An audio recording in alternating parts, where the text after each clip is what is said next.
እዚ ኣፎት ሚድያ እዩ ጥዕና ብልና ብዝተፈላለዩ ቦታን ኩነታትን ኮይንኩም ትሕዝቶና ትከታተሉ ክቡራትን ክቡራንን ላይክ ሼር ሰብስክራይብ ምግባር ስለትከታተሉና ምስጋና ንዕዙዝ እዩ ናብ እዋናዊ ሓበሬታ ሰዓት ከነሰጋግረኩም ሕወሓትን ሻዕብያን ዝናኣድ ውሳነ ከም ዝወሰኑ ተገሊጾም ጽምዶ ዘስመየ ርክብ ትማሊ ኣብ ዛላምበሳ ብድምቀት ክካየድ ሙዓል ድማ ተሰሚዑሎም ምዕራብ ትግራይ ክንኣትዊና ክብል ኣዛዚ ሰራዊት ትግራይ ተዛሪቡሎም بخالي وغان معراب تግራይ ግንባራት ውግእ ከም ዝተዳለዋውን እናተሓበረ እዩ ነዚያቶም ካልኦት ተገደስቲ ዝበልናዮም እዋናዊ ሓበሬታታት ከነካፍለኩም ኢና ምስ ኣፎት ሚድያ ጽንሖም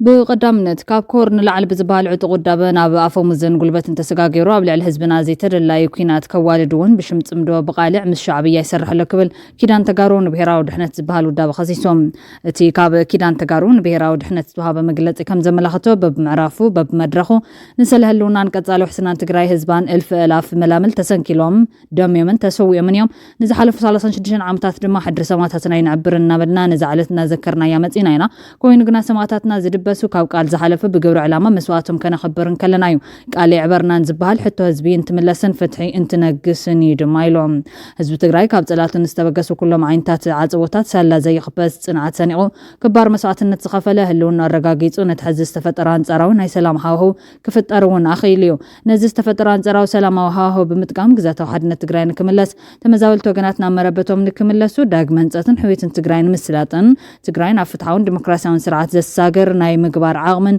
قبلنتن زلو بيت مخرج زكاتة حوافي جزا من قسن كلونا كما فلم تجميرنا كم كيدان نتقالسنا متينينا قندما اسمن قدنا خشيفي يكبلو تمود باس قليتهم انتخونا قنيلهم نتيزة بقسنا يغنعن قلعن حتى نقون قديفو كاب كورن العلب زبال عطو قدابة تدقفو سرعة زفرسة قجلن زغربنا يمكن عطا مرازتات بمنزاق نابا أفموزن قلبات انتسقاقيري طرح زي كون السابل على هزبنا زي تدلا يكوينات كوالدون بشمت مدو بغالع مس شعبيا الناصر حيركاب زي ببوليتكا تسعيرو هزباو قبولنت سانا حيلي لومون تقراي فصم ناي طفات منقدت يركب داغماي ناب زي ملكتنا كوينات كاتونا زهندت زل حيلي ادب متحازي دلي زخونه قجل لي يكون وتادر ازازل على الله حزب كون من عينت مورالاو يكون حقاوي مخنيات كم زي بلون بمسوات دقخان بسغاي كان عدم سلطان من وح مغباريا وشتون قدام ممكنات قبر كان زغل حدقني حقنا بمبر عند ما ملا حزبنا بون ترديخا بغنات سلفكا تقالس كبلو صاوعي تقريبام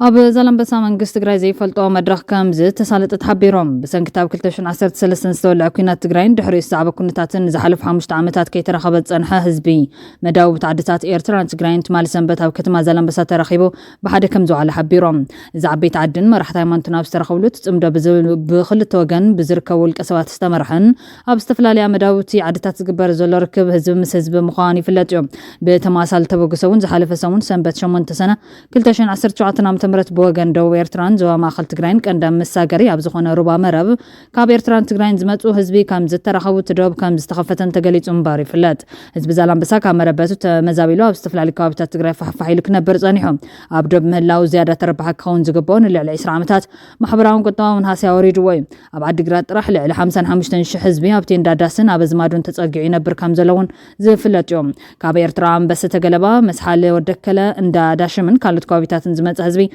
ابت صمبل بمرخاب ناغايش مشحان غيدوم حزبي زحلف اخلنا دقيما ماد سلام تسرعنا مصاينا نصبق زبل حساب كقاله وعيلولهم نابت صمبل كاب سنعفز مصات نبيات ولد غيرغيس اتلو مستجمر سلام نعرقن غولبيتو كم زغصل مول تسفالن تبل املست كاب مربت عدا زلام بسات مزاويلا وعد غرات معقوبه مزاولتي نعمش عامتات مسمولو سدرا تسقات حلفو زلا مكرات ذكر لومي عزو غزاي كري مصلخو كاب دقيم دق حيزنا مربت يتمليسا بممصاد ما منبار قصل يلام تواسيبو كم حدا سدراي نبر كم زنبرن دحر كن تفلالي كم صنحن زغلص حزب تخباوين تحققفو بمحير تحقاس كنبع ويلوم توكلتي خلتيو حزبي كابلو متحيزو سلام عرقن كم زورد بمغلاص حزب زلمبسان غلم خدانا مربتو تمليسو بسلام كنبر مس حزب ايرتراون بوغعي مرخابهم ابسيرام يخون برت مزابل زنبر حزبي زلمبسان مربتو كملسن كلو بزحات بدوتات كم زغوانفون مردا يصقمن ابتاخت ما زنبرو مسارت المعاتات عانيوم يوم بفلا اغلغلت مبراسي سلكن بانكن مولن مولعاني እዞም መሰረታት ልምዓት መንግስት ፌደራል ዝውነኑ ብምዃኖም ተጸጊኖም ናብ ኣገልግሎት ክምለሱ ከቢድ ስራሕ ከም ዝሓትት ተዓዘብቲ ይገልጹ። ዓንዮም ዝነበሩ ትካላት ማይ ሕክምናን ኣብያተ ትምህርትን ብገበርቲ ሰናይ ጽገና ተገይሩሎምን ይግበረሎም ከም ዘሎን ነበርቲ ከተማ ይገልጹ። ብሰንኪ ኩናት ሕሱም ዝተሳቀየ ህዝቢ ዛላንበሳ ጥሪትን ንብረትን ተዘሚቱ ገዛውቲ ተዓጽዩን ዓንዩን ስለዝኾነ ናብ ዓዲ ተመሊሱ ንቡር ናብርኡ ከካይድ ኣመና ከቢድ ምዃኑ ቢቢሲ ዘዘራረቦም ነበርቲ ይገልጹ። በዚ ዝምልከቶም ኣካላት ኣብዚ መዳይ ብዙሕ ዝዕመም ዕዮ ገዛ ከም ዘለዎም ድማ ይዘኻኽሮም። ጽርግያ ዓዲግራት ዛላንበሳ ስለዝተኸፈተ ኣገልግሎት መጓዓዝያ እውን ተጀሚሩሎም። ኣብ ዝሓለፈ ሰሙን እውን ኣመሓዳሪ ወረዳ ኢሮብ መምህር ኢያሱ ምስግና ኣብ ገለ ከባቢታት ብሰራዊት ኤርትራ ተነቢሩ ዝጸንሐ ኬላ ስለዝተላዕለ መጓዓዝያ ህዝብን መኻይን ገበርቲ ሰናይን ናብቲ ወረዳ ብወግዒ ኣገልግሎት ከም ጀመረ ገሊጹ እምበር ይዝከር። ደቡብ ኢትዮጵያን ኤርትራን ቀዳማይ ሚኒስትር ኣብይ ኣሕመድ ብ2018 ዓ.ም ናብ ስልጣን ምስ መጸ ተኸፊቱ እምበር ይዝከር እዮም። ነሲዑ ፖለቲካዊ ማሕበራውን ቁጠባውን ዝምድናታት ክልቴን ሃገራት ምምሕያሽ ጀሚሩ ነይሩ። እዚ ነዊሕን ከይጸንሐ ዝተዓጽወ ኮይኑ ሕዚ ኣብ ደባት ዝነብሩ ህዝብታት ክራኸቡ ከም ዝጀመሩ ይግለጽ ኣሎ። ህዝብን ህዝቢ ምርኻቡ ጸገም የብሉን ዝብሉ ተዓዘብቲ እቲ ብዕላዊ መንግስቲ ትግራይ ኣፍልጦን ተቐባልነትን ዘይረኸበ ርክብ ምዃኑ ግን ክልተ ኣብ ምጥፋእ ዝርከቡ ጉጅለታት ብናይ ሰላም መስርሕ ህዝቢ ኣራኺብና ብዝብል ምስምስ ክልቲኡ ህዝቢ ኣብ ሸቕሎት ዝኣተወ ወገን ከም ዘሎ ድማ ይገልጹ።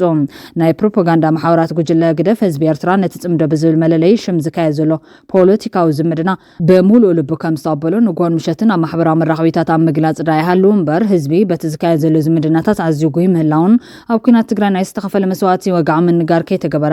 ምስቲ ንዝሓለፈ 20 ዓመታት ደመኛ ህዝቢ ኤርትራ ዝብልዎ ዝነበሩ ውድብ ዘካይድዎ ዘሎ ኣካይዳ እውን ንኻሊእ ኩናት መሰረት ዝገበረ ብማል ከቢድ ስጋት ተሰሚዕዎ ኣብ ትሕምትሕም ተሓቢኡ ይነብር ምህላው ፍልፍላት ይሕብሮም። ህዝቢ ኤርትራ ደላይ ሰላምን ፍቕርን ምዃኑ ብፍላይ ምስ ጎረቤቱ ህዝቢ ትግራይ ዘሎ ምትእስሳር እውን ካብ ናይ ስጋት ፖለቲካ ወፂኡ ናብ ዘላቒ ሰላም ክምለስ ኩቱር ባህጊ ከም ዘሎ ኣብ ሓበሬታኦም ዝገለጹ ኮይኖም ይኹን እምበር እዚ ጉጅለ ግደፍ ብሽም ጽምዶ ዝገብሩ ዘሎ ጸደፍደፍ ንማለቱ ሰላም ዝብል ሽም ይወሃብ ቦዳ እምበር ትግራይ ምስ መንግስቲ ኢትዮጵያ ዘለዋ ርክብ በቲኻ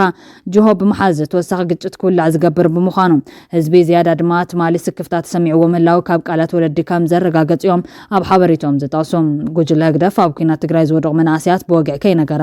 ምስቲ ኣብቲ ኩናት መባስቱ ዝነበረ ውድብ ሕወሓት ዝገብሮ ዘሎ ዝምድና ብፍላይ ኣብ ስድራ ግዳያት ከቢድ ሕማም ፈጢሩ ብምህላው ዝገልጹ ምንጭታትና እቲ ጉጅለ ብመንገዲ ናይ ሚድያ ካድርታት ኣቢሉ ደጋጊሙ ሰላም ኣብ ባይታ ወሪዱ ክብል ዋላ እንተባዕለ ኣብ ህዝቢ ኤርትራ ሰፊኑ ዘሎ ስክፍታ ግን ኣዝዩ ከቢድ ምዃኑን ህዝቢ ብትሕምትሕም ሕዚ ኸ እንታይ ክመፀና ዝብል ፍርሒ ሰፊንዎ ምህላውን እዮም ዝገልጹ ዘለዉ።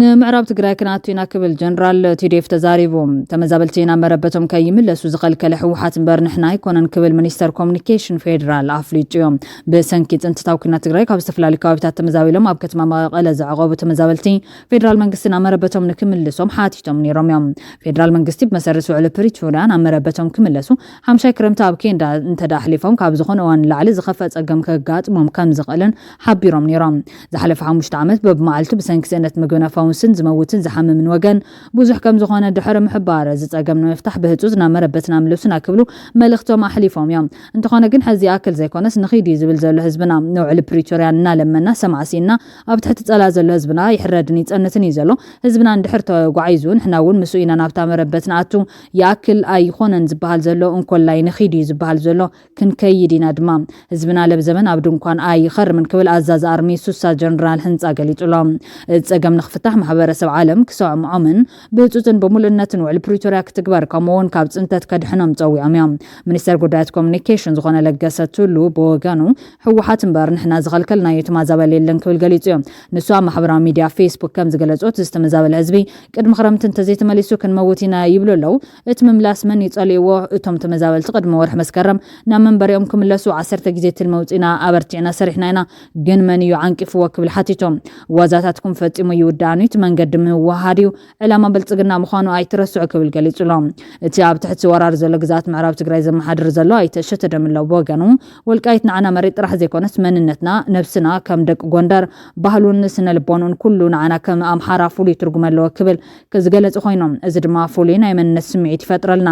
ወዲ ወልቃይት ጸገዴ መበቆለ ኣምሓራውነት ካብ ቅድሚ ኣክሱም ክሳብ ዘመናዊት ኢትዮጵያ ዝነበረ ታሪኻዊ ማህደር ኣምሓሪ ክብል ኣፍሊጡሎም እዚ ዞባ ማንም ዘይቀየር ቅርስና እዩ ቀንዲ ሰለኾ ዝተዋለደ ተከዘ ሃዳኒ ነዚ በማንም ዘይልወጥ ክቡር መንነት ምድጋፍን ምድልዳልንዩ ሓንቲ ሓቂ ሓደ መንነት ኩሉ ግዜ ኣብ ኣምሓራ ክብል ይገልጽ ጀነራል ታደሰ ምስ ላዕሎት ዲፕሎማስኛታት ኣብ ዝገበሮ ርክብ ልዕሊ 400 ግዛት ትግራይ ኣብ ኢድ ወራርቲ ሓይልታት ከም ዝርከብ ብምሕባር እዞም ግዛት ትግራይ ብሓይሊ ተዋፂሮም ዘለዉ ካብ ምክልኻል ሰራዊት ሃገር ወፃኢ ዝኾኑ ዕጡቃት ፌደራል መንግስቲ ከውጾም ከም ዝግባእ ይገልጽ ተኣታሒዞም ድማ ተመዛበልቲ ምምላስ ይኹን ግዛት ትግራይ ናብ ቅድሚ ጦርነት ዝነበሩ ኩነታት ኣብ ምምላስ ናይ ፌደራል ሓላፍነት ምዃኑ ብምጥቋም ኣብ ትግራይ እውን ተዛዓቢ ፖለቲካዊ ዛዕባ ናይ ተመዛበልቲ ወገናትና ናብ መረበቶም ናይ ምምላስን ሕገ መንግስታዊ ግዛት ትግራይ ናይ ምርግጋጽን ምዃኑ ምግላጾም ይዝከር እዮም ተመዛበልቲ ምዕራብ ትግራይ ኾነ ካልኦት ግዛታት ትግራይ ፖለቲካዊ ትሕጃ ኮይንና ኢና ባዕልና ክንምለስ ኢና ክብሉ ምጽንሖም ይዝከር እዮም ኣብ ዝዋን ኣብ ራዕዲ ዘለዎ ወራርቲ ሓይልታት ልዕሊ 15 ዓይነታት መሳርሒ ኩናት ናብ ኣርሚ 7 ጸሚዶም ምህላዎም ሓበሬታታት የመላኽቶም ወራርቲ ሓይልታት ኣምሓራ ምስሉ ኩነታት ትግራይን ኤርትራን ተዛሚዱ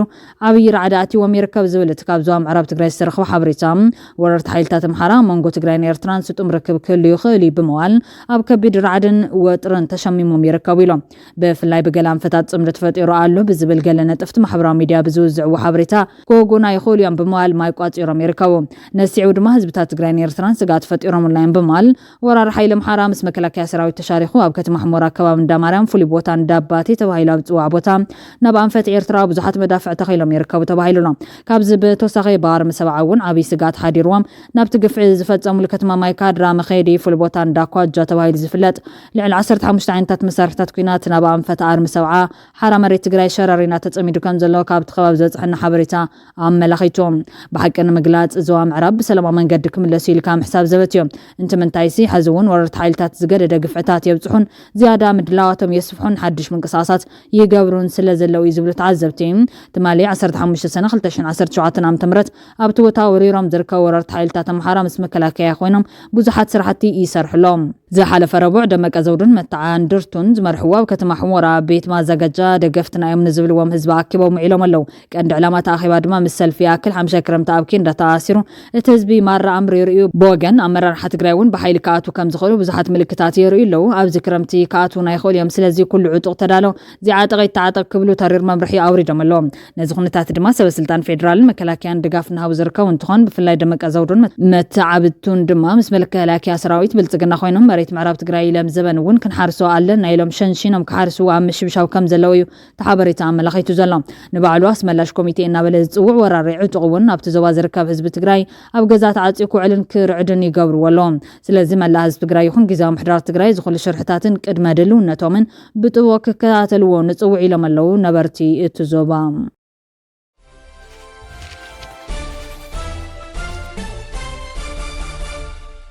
ኢራን ንመጥቃዕት ኣሜሪካ ሕነ ክትፈድ ምዃና ተሓንያ ኣሜሪካ ብልዕሊ 3 ትካላት ኒውክሊየር ዘካየደት መጥቃዕት ሕነ ንምፍዳይ ኩሎም ኣማራፅታት ክትጥቀም ምዃና ኢራን ኣጠንቂቓላ ኣሜሪካ ትማሊ ብልዕሊ 3 ትካላት ኒውክሊየር ኢራን ዕውት መጥቃዕት ከም ዘካየደት ፕረዚደንት ዶናልድ ትራምፕ ክገልጽ እንከሎም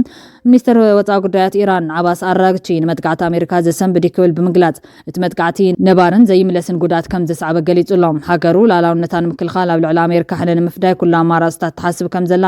ኣማራፅታ ተጠቂማ ድማ ግብረ መልሲ ከም እትህብ ኣጠንቂቑ ዘሎ ኣሜሪካ ኣብ ፎርዶ ናታንዝን ኢስፋሃን ዝርከቡ ትካላት ኒውክሊየር ብቦምባ ድሕሪ ምድብዳባ ፕረዚደንት ትራምፕ ኣብ ዛው መግለጺ ኢራን ቀልጢፋ ናብ ሰላም ክትመጸልዋ ክብል ፀዊዕሎም ኢራን ናብ ሰላም እንተዘይመጽኣ ግን ኣብ ካልኦት ዕላማታት ዝያዳ መጥቃዕቲ ክንፍጽም ኢና ክብል ፕረዚደንት ትራምፕ እውን ብወገኑ ኣጠንቂቖም ኣሜሪካ ኣብ ኢራን ዝርከቡ ኒውክሊየሳዊ ቦታታት ድሕሪ ምድብዳባ ሃገራት ዓረብ ቁልጡፍ መልሲ ክህባሉ ተራይን ኣብ መንጎ ዋሽንግተንን ቴህራንን ዝካየድ ኒውክሊየሳዊ ዘረርብ ትሽምግል ዝነበረት ኦማን ናብ ኢራን ናብ ዝርከቡ ኒውክሊየሳዊ ቦታታት ዝፍጸም መጥቃዕቲ ኣሜሪካ ብትርኾን ኢና ሱልጣን ወሽመጥ ዓረብ ኣሜሪካ ብቐጥታ ኣብቲ ዝቕጽል ዘለዎ ጥርሲ እስራኤልን ኢራንን ቀጥታዊ መጥቃዕቲ ኣየር ምጅማር ኣብ ዘስዕቦ ምዕባለ ዓሚቕ ስክፍታ ከም ዘለዎ ብምግላጽ ነቲ መጥቃዕቲ ኾኒኖም ምስ ኣሜሪካ ጽኑዕ ጸጥታዊ ርክብ ዘለዋን ሓንቲ ካብተን ናይ ዞባዊ መሻርክታ ዝኾነትን ስዑድ ዓረብ ምግሃስ ላዕላውነት ኢራን ከም እትኾንን ብምግላጽ ማሕበረሰብ ዓለም ኣብዚ ኣዝዩ ተነቃፊ ኩነታት ፖለቲካዊ ፍታሕ ንምርካብ ጻዕርታት ክሕይል ፀዊዓ ሚኒስትር ጉዳያት ወጻኢ ቀጠር ዝሓዚ ዝረአ ዘሎ ሓደገኛ ወጥሪ ብደረጃ ዞባውን ኣህጉራውን ዕናዊ ሳዕቤን ከም ዘለዎ ኣጠንቂቑሎም ኣብ ዝዋን ኩሎም ወገናት ጥበብ ከሪኡን መጥቃዕትታት ክገትኡን ተስፋ ከም ዝገበር ገሊጹሎም ግብፂ ድማ እቲ ዞባ ናብ ዝያዳ ህውከትን ወጥርን ዝኣትወሉ ሓደጋታት ከም ዘሎ ኣጠንቂቓላ ካብቲ ቅልውላው ንምምጻእ ዘድሊ ወታደራዊ ፍታሕ ዘይኮነስ ፖለቲካዊ ፍታሕን ዲፕሎማስያዊ ዘተን ጥራሕ ኢላ እዚ ከምዚ ኢሉ እንከሎ ፕረዚደንት ሊባኖስ ጆሴፍ ኣውን ምድብዳብ ኒውክሊየሳዊ ትካላት ኢራን ካብ ሓደ ዞባን ሃገርን ላዕሊ ጸጥታን ምርግጋዕን ኣብ ሓደጋ ዘትወጥሪ ከይውስኽ ዘሎ ስጋት ከም ዘዕብዮ ገሊጹሎም كبراتن ቤተሰብ አፎት ሚዲያ ነሳት ዜና ባኹም ከነብሎም ዝሓዝናዮም ሓፀርቲ ዋናው ዛዕባታት ተቐሪብና ከም ቤትና ኣለና ንሰናይ ምክታልኩም ነመስግን ክብረት ያበልና ብዝቕጥል ብኻልኦት ሓበሬታታት ክሳብ እንጋና ስካብ ሽዑ ላይክ ሼር ሰብስክራይብ ምግባር ቤተሰብ አፎት ሚዲያ ኾኑ ዜና ነመስግን